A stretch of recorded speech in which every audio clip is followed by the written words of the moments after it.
Hello, I'm Chris Athanas. I'm a KMP developer, and today we're continuing the series, How to Program from the Ground Up. And we're going to get into class-oriented programming design patterns. Oh, yeah.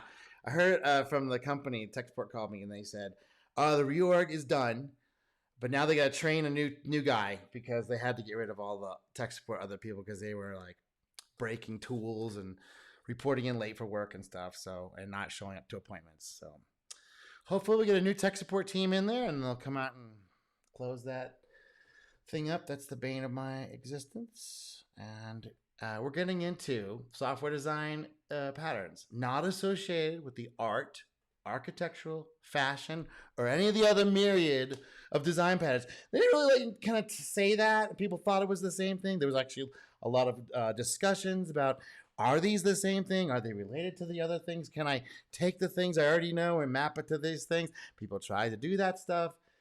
Crazy. Completely confusing. Obvious. Okay, I just want to have to get into. So the big idea of the design patterns was like, there's common problems and ways of solving them that other people have already figured out and given them names. Okay, that's the whole idea.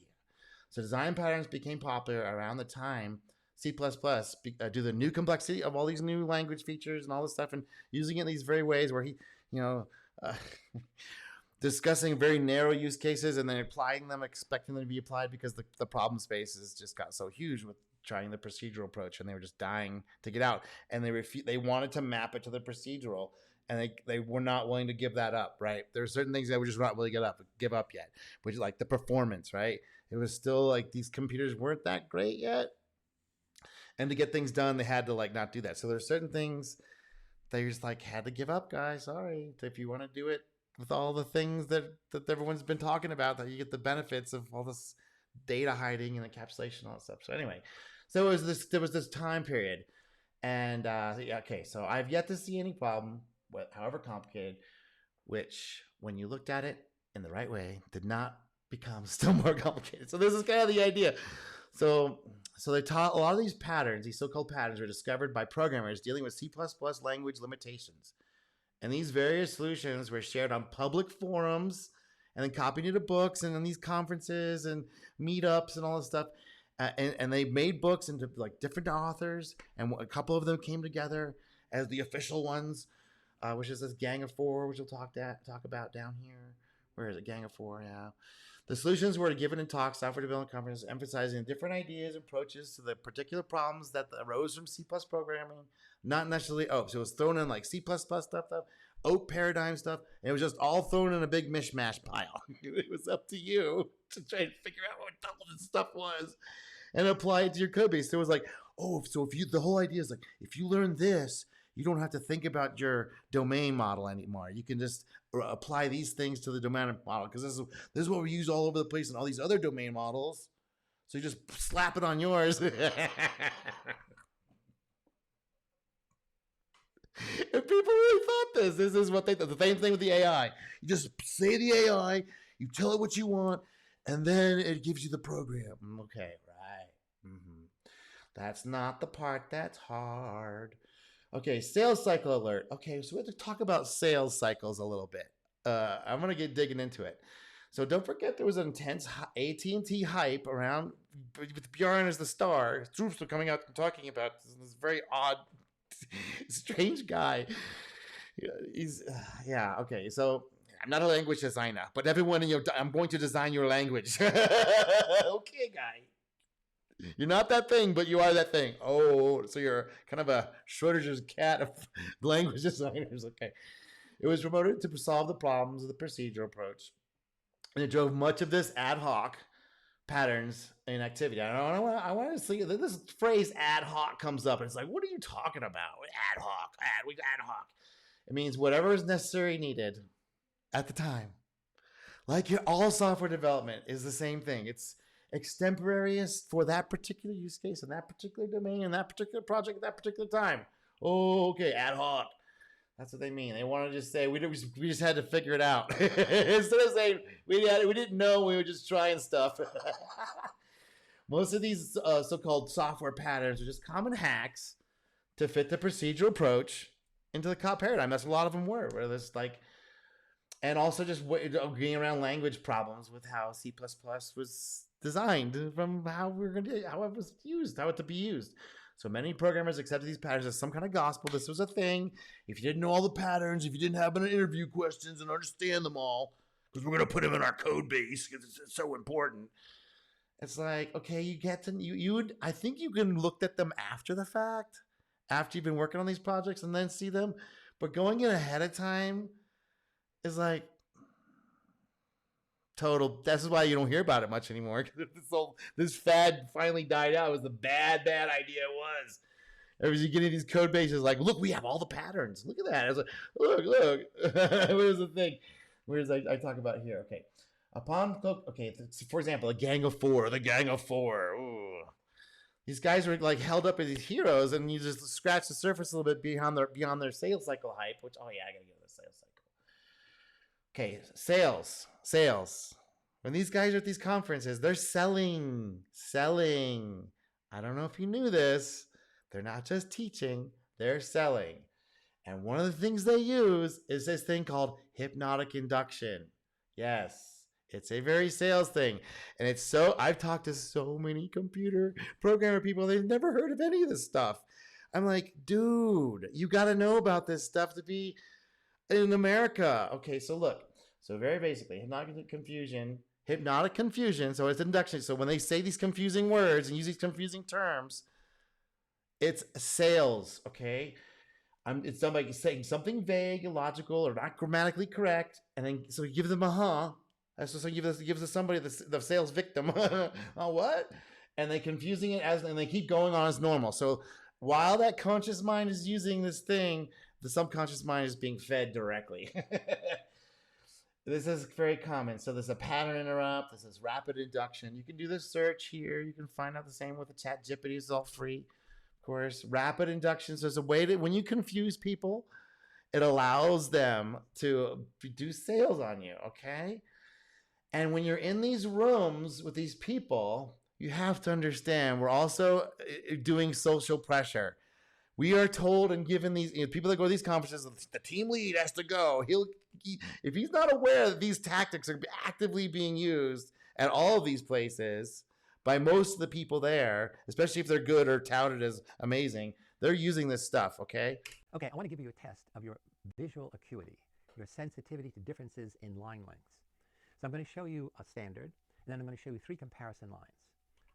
One is going to be bigger, one is going to be shorter, and one is going to be the same size as the standard. Your job is, tell me which line, A, B, or C, is the same as the standard. Seems like a simple judgment. You always get it right. But now, before you give your answer, there are going to be half dozen to 10 other people like you in the room, and they're going to give their answers first. An amazing thing happens.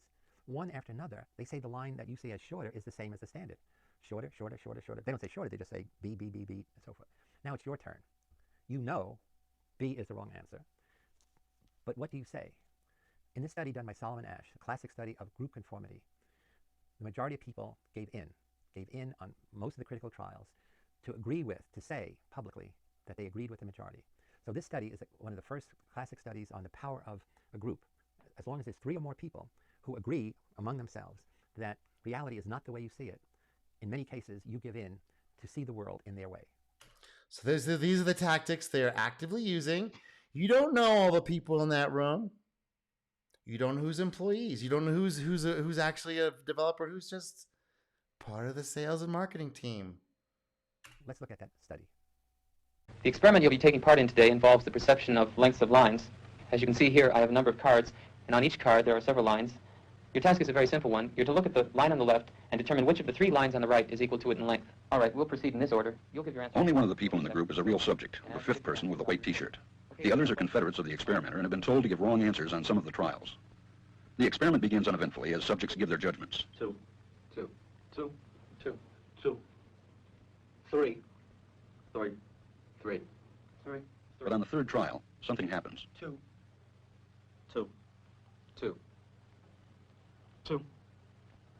Check out the style. 2. The subject denies the Those sideburns. evidence of his own eyes and yields to group influence. Asch found subjects went along with the group on 37% of the critical trials. But he found through interviews that they went along with the group for different reasons. 1. They must be right. There are 4 of them and 1 of me. 1. This subject's yielding is based on a distortion of his judgment. He genuinely believes that the group is correct. 1. 1. 1. 2. 1. 2. 2. 2. I know they're wrong, but why should I make waves? 2. In this case, the subject knows he is right, but goes along to avoid the discomfort of disagreeing with the group. Here, the distortion is at the level of his response. 2. So they're using a combination of these hypnotic induction techniques and this kind of stuff to make people think, try and go in a different direction. And often it's to buy services, to do consulting, to help solve their problems, right? 2. 2. 2. In the previous experiment, the naive subject stood alone against the group. In this variation, Asch gave the naive subject a partner, here seated in the third position, who also gives the correct response. 1. So some people are using this legitimately, some people are using without their understanding of they're using it, and some people are not using it nicely. 1. 2. 1. 2. With a partner, yielding drops to only 5% of the critical trials compared to 37% without a partner. Although subjects report warmth and good feeling toward the partner, they typically deny that he played a role in their own independence. The partnership variation shows that much of the power of the group came not merely from its numbers, but from the unanimity of its opposition. When that unanimity is punctured, the group's power is greatly reduced. Sometimes So this is the other part. So this is the other part of the experiment that they don't really talk about much. If you pipe up and say something, you can actually change everybody's opinion that was going along with this stuff. You can actually change their opinion. And those people, they usually have to get rid of them because they'll cause a lot of problems for the sales and marketing organizations. They won't get invited back to any conferences. Does not a thing? Oh, okay. we go along with the group because what they say convinces us they are right. This is called informational conformity. But sometimes we conform because we are apprehensive that the group will disapprove if we are deviant. This is called normative conformity. The strength of the normative factor is shown in another variation carried out by Asch. In this variation, the subject is told that because he had arrived late, he would have to write his answers. Subjects in this private response experiment are exposed to the same amount of misleading information as other subjects, but they are immune from any possible criticism by the group. One. And this enormously reduces the pressure to conform. Conformity drops by 2/3. So if you didn't go to those sales meetings and you weren't doing the whole conformity thing and you come in later like me, I didn't go to those sales conferences. I knew about them. I watched the videos. I definitely know what they're talking about. But I didn't go to any of them. I went to a couple, and I actually, did my own stuff, and actually was at conferences showing off my products. I didn't know about any of this stuff at the time. I was just like, hey, this is pretty neat. Do you like it? But so if you're not involved with the things, people come back, and this is where the fighting starts, right? This is where people get upset because you've now challenged their opinions, and now they're being caught. They've been caught. So that's when they get a little touchy about it. Oh, you got fooled, maybe. Asch's experiment is a classic. It reveals how people will deny what they see and submit to group pressure. It allows us not only to observe conformity, but to study the conditions that increase or reduce its occurrence. Exactly. All right, so let's go back here. Let's see. Okay, so although some of the ideas in the book are useful, many of them were just generally accepted hacks, again, to fit the procedural approach and the cop paradigm. It just made the procedural people a little more comfortable because it is very, very procedural. Most of it was. Some of it wasn't, and then we're going to go into which one is which in a second. So due to the lack of programmers needing to adapt to different paradigms, they saw this design pattern as a one-size-fits-all to their increasingly complicated problems that they kept bumping into. Okay, so this article by Professor Bugayenko, he outlines, and I really, one of the things I discovered, I was reading this today, I was like, what I like about Igor, because he's Ukrainian and he speaks Russian and Ukrainian, English is not his first language, so he has to really simplify things down. So when he's speaking, he's trying to use a simplified version of the language that makes it really easy to understand what he's coming from, because he doesn't mince any words. He's not trying to, and he's a very bad sales guy. He's not the best sales guy, but as far as truth telling about how to do things, which have which with paths worked better than others. He's pretty up there, just pretty straightforward. So he's got all these different ones. He breaks down why each one is useful or not, and which is super useful because when you look at the book, the design patterns book, they don't know anything about the Boop style. They completely ignored Alan Kay. They're just doing C++ stuff. It's all the examples are in C++, and a lot of them are very C++ directly related. And so some of these things are really good. Some of the things are really terrible.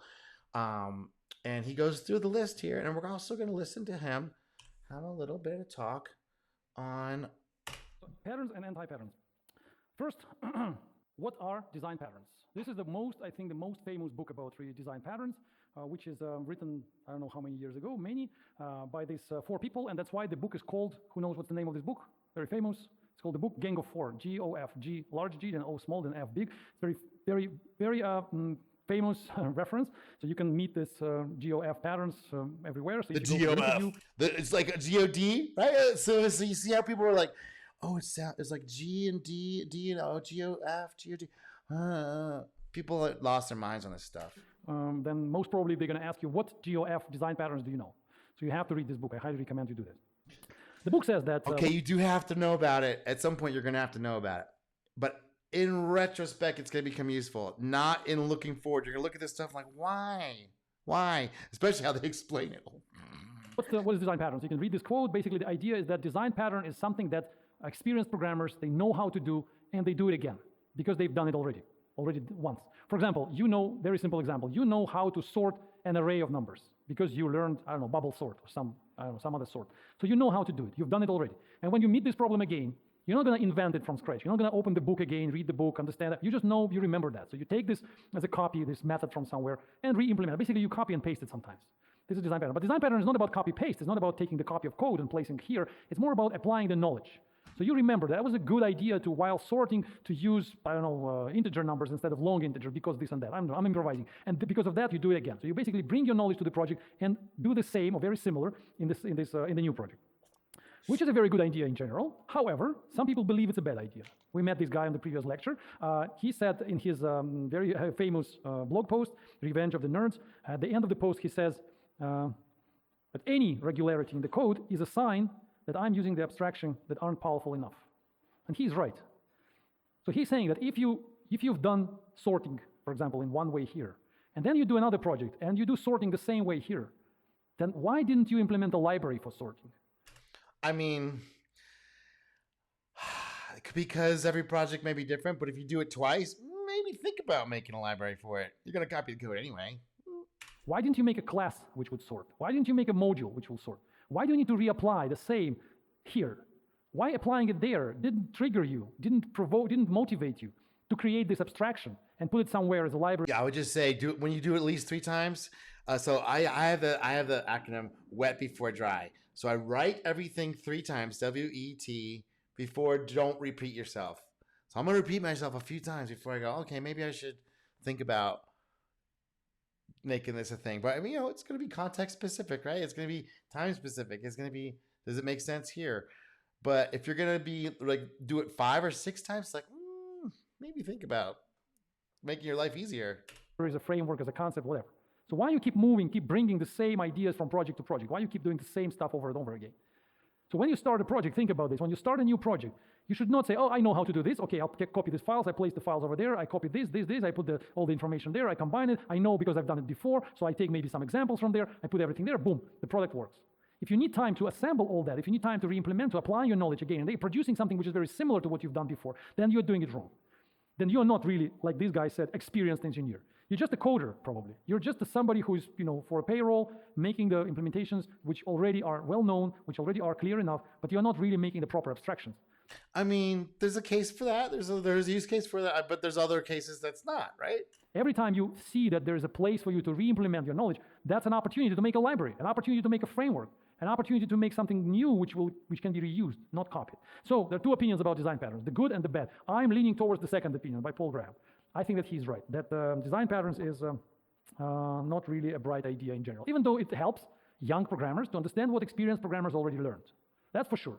So when you open this book, this design patterns, this Gang of Four book, or many other books. There are many books about design patterns. You will learn a lot. I suggest you read it. I suggest you read many books about design patterns, find many websites about design patterns, they exist, and you will become definitely more knowledgeable as a programmer. But keep in mind, design patterns are good for junior programmers, but are bad for experienced ones. So these guys are wrong about experience. Good young programmers, yes, we learn a lot. When I was much younger, I was reading these books about design patterns, all of them, many of them. I have maybe 5 of them. You had to. These books on design patterns. So I skipped that era. Thank you. I know what they are. I know which ones are useful, but in general, I just kind of like, you'll figure it out anyway. It's kind of like retrospective stuff. I learned how people do it. I said, okay, yeah, I know this. This is new something to me. This is what I also do. It's a really good source of knowledge. But then don't copy. More knowledgeable as a programmer. But keep in mind, design patterns are good for junior programmers, but are bad for experienced ones. So these guys are wrong about experience. Good young programmers, yes, we learn a lot. I don't know what happened there. When I was much younger, I was reading these books about design patterns, all of them, many of them. I have maybe 5 of them, these books on design patterns. So I learned how people do it. I said, okay, yeah, I know this. This is new something to me. This is what I also do. It's a really good source of knowledge. But then don't copy this many times. 1, 2, 3 times, that's enough. And then make abstractions. Okay, so now let's talk about... Yeah, I mean, if you're working on big teams, yes. If you're going to be redoing the same thing over and over again, yeah, I would say if it's something important, yeah. But if it's not important, why? Just copy it and keep going. If it's something that's going to need to be maintained, updated, used, and like it's across different applications that you're supporting at the same time, maybe make your life easier, right? Instead of changing it, you just have it in one place. It changes all the places that it's used. That's all he's saying. Something more specific. First, we're going to consider some patterns. I'm not going to show you all patterns. There are tons of them. I'll show you just a few. Then we're going to talk about some anti-patterns. So people not only have design patterns, they also have anti-patterns. Anti-pattern is something that I'm not going to listen to this whole video, but you definitely should. You shouldn't do. For example, we discussed null pointers. So null references are design pattern. So anybody, or for example, I'm telling you that this is for me is an anti-pattern. So don't use static methods. Don't use null pointers. And you say, okay, we learned from you. We're not going to use it. So this is the anti-pattern. For example, singleton. We're going to discuss it today. Singleton. Who knows about singleton? Some people know. So singleton is a design pattern, which you can read about in the book about design pattern. But I'm thinking that singleton, not only me, Google it, but I think that singleton is an anti-pattern. So you don't do it. You don't use singletons because it's wrong. But the book... You just talk about global variables. That's it. Have a shared mutable state somewhere, some shared thing everyone talks to all the time and just gets data in and out of. He's saying they'll do that. That's a good bad idea, right? That's what we're talking about. We'll say it's a design pattern, but I'm saying it's an anti-pattern. So there are patterns and anti-patterns. We're going to discuss some of them. Then we're going to talk about, in my opinion, anti-object-oriented patterns, which we touched a little bit before, but now I'll show you something even more like larger, comparing to just static methods or null references. Finally, I'll show you something about refactoring. Who knows what is refactoring? Can you explain what it is?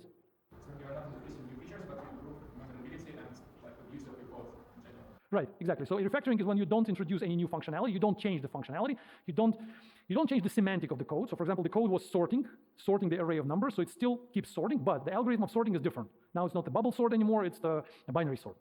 This is refactoring. You change the functionality without changing you don't change the functionality, but you change something in the code which makes the code, for example, faster or more maintainable or cleaner or more testable and so on and so forth. And then we go to books, venues, and culture. 5 years ago, which is called Design Patterns and Anti-Patterns, Love and Hate. That was the article. I mentioned there are 36 design patterns, 36. So there are many of them. And I said that 22 of them I believe are anti-patterns. It's my subjective opinion. Of course, you can think differently. For example, there I said that I think he's mostly right, but not always. Singleton is an anti-pattern, while decorator or adapter are really good patterns. So there are many of them. You can read the post. You can maybe learn something from there. Let's start with this one. Don't expect me to give you the proper and right explanation of each design pattern we're going to talk about, because sometimes I make mistakes, sometimes I don't understand the design patterns. It's all pretty subjective, to my opinion. It is very subjective, and the way they wrote it, and the way they discussed it, and the way they disseminated it, and how they're like, yes, this is it, and they just kind of went, okay, that's it. Good luck, everybody. No, and everybody was like, yeah, we tried your things, and it made our stuff break, so we're probably not going to use your stuff anymore. So I grouped together 5 different design patterns: adapter, facade, proxy, decorator, bridge. I think they're all about the same, if you ask me. Many people will complain about that, me saying this, but I believe they're all about the same. So take a look at the code. Let's say we have on top, we have the class database. The class database implements only one method. The method is called SQL. SQL, you give the query with the Q parameter, and it returns you something which is coming from the database. Who knows what is SQL? Everybody. That's the language how you talk to relational databases. So for example, I send there, select something from some table, and the result comes back. Very simple, the first class. The second class is... So he's not showing the code here. He's saying there's something, there's code that does this. You have this SQL thing, it passes in this little statement, it says, go get me all the titles from from a book where the ID equals the ID I pass in. Unfortunately, okay, so yeah, there's this ID. Okay, there's not how it works. And you'd when you create the database. Okay, so anyway, so he's leaving all the code out, just like implied, but let's keep going. Not the second class, the second method, function, whatever procedure called echo. The echo expects the parameter book. The book Echo is fine. should come in. What it does, it prints the book title and then the book author. So how do we combine these two classes? The first one is the database. The second one, two pieces of code. The first one is the database, which only understands SQL requests. The second one is the echo, which expects the book. So we make a book, which is called a new class, book in database, which implements the book, which encapsulates the database, encapsulates the ID, and when the method title is called, it goes to the database, selects the title, and returns it. So now we can give this book in the database to the echo method. So that's probably adapter, or maybe decorator, or maybe proxy, or maybe it's a bridge, or maybe it's a facade, I don't know. They're all similar, but I would call this decorator. So we have one object, which is not good enough for another object. So we have database, but this one is expecting the book. So we build something around this thing and give it together. So we decorate an object. We build a facade here. So you talk not to the database anymore. You talk Facade. to me like I'm the book. So it's a facade, or it's a proxy. We make a proxy, or maybe it's an adapter. So you talk to the adapter, and the adapter talks to the real database. That's the idea. That's the design pattern. So Something in the middle, man in the middle. Just you give me the thing, and somebody else gives it over there. Okay, abstraction. You just understand the concept. So if somebody is expecting an object which you don't have, you can make an object which will look like what they expect, and inside that thing, you will do what you need to do. So you decorate your stuff. You make an adapter. I think it's pretty obvious. They call it a static design pattern, I believe. So there are dynamic or behavioral design patterns, and there are structure or static design patterns. So this one is about static. So it's not about action, I believe. It's more about how you build an object, and then the object becomes suitable for new scenarios. Good? Clear? I think it is. You don't need to read like... It's pretty basic. 200 pages about this. But in these books, you will read about 100 pages about this stuff. So 100 pages for that concept. That's like, okay, guys. That's why it's like, okay, you guys are doing this. You guys are doing this stuff. Where is it? You guys are doing this stuff. You're doing this thing. You're doing the pattern up. You're doing ambiguity. You're doing the non sequitur. You're doing the overload. And it makes like, oh, this is super important. They go on 100 pages on it. Oh, it must be so important. All right.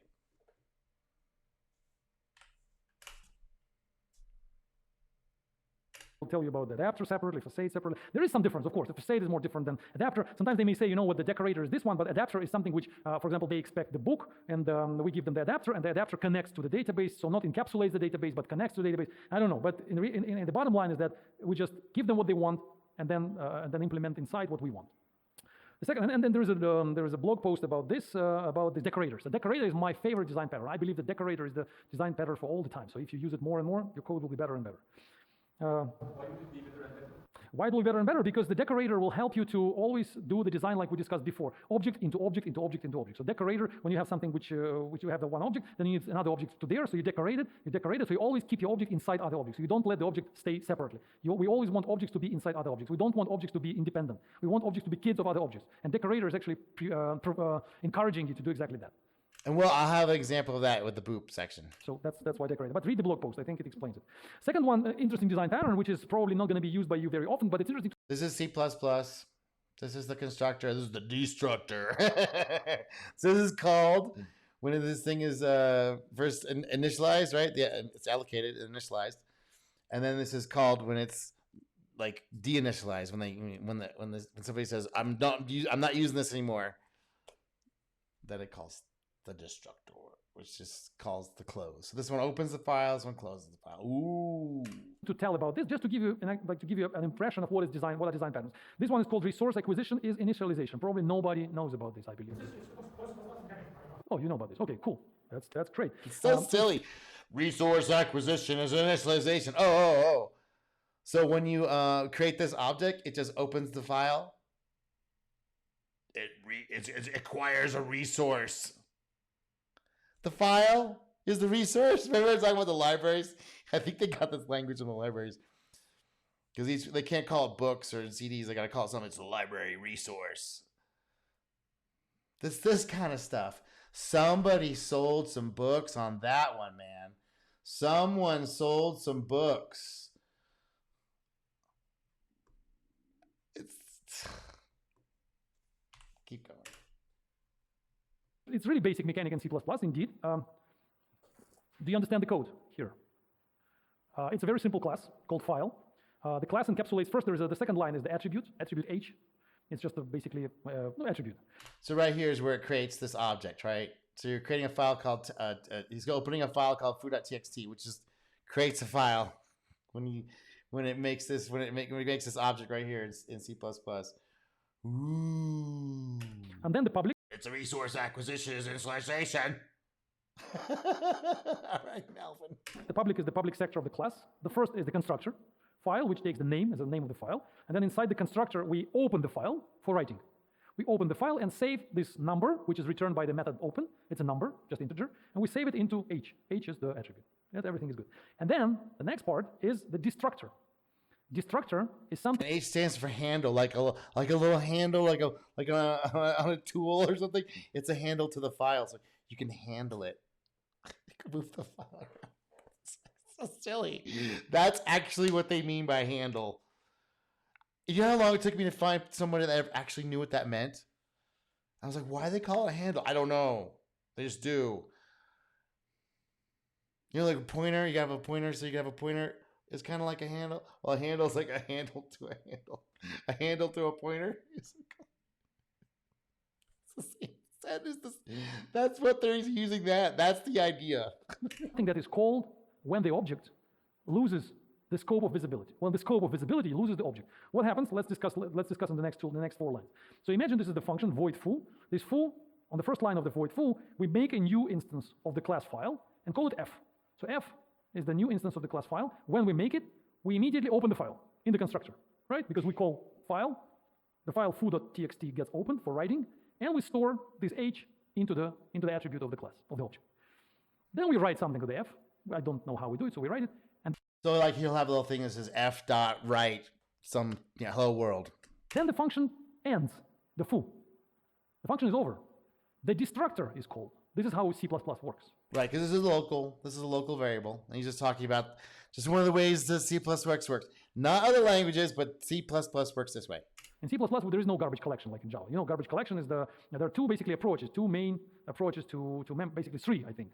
Again, I'm not an expert, but I believe there are three approaches to memory management. The first approach is this one. So when the scope of visibility starts, like a method, it's called scope of visibility.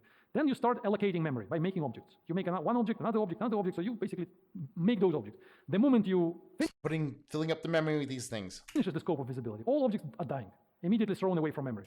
Deallocated. So it's like when somebody moves in, we've allocated a leasee to the property. Well, then they move out, it's a deallocation. It's like, okay, nobody's there anymore. Now the data's still there, but nobody's looking at it, and it's off the list of occupied cells. The data still stays there, though, by the way, unless they zero it out. Special. Zero it out before they exit. Otherwise, it's still right there. A lot of people don't know that. But they're dead. C++ destroys them immediately. Calling destructors. On each object, the destructor is called. Destructor, and then the function foo is finished. That's how C++ works. That's first approach to memory management. The second one is more explicit from C language.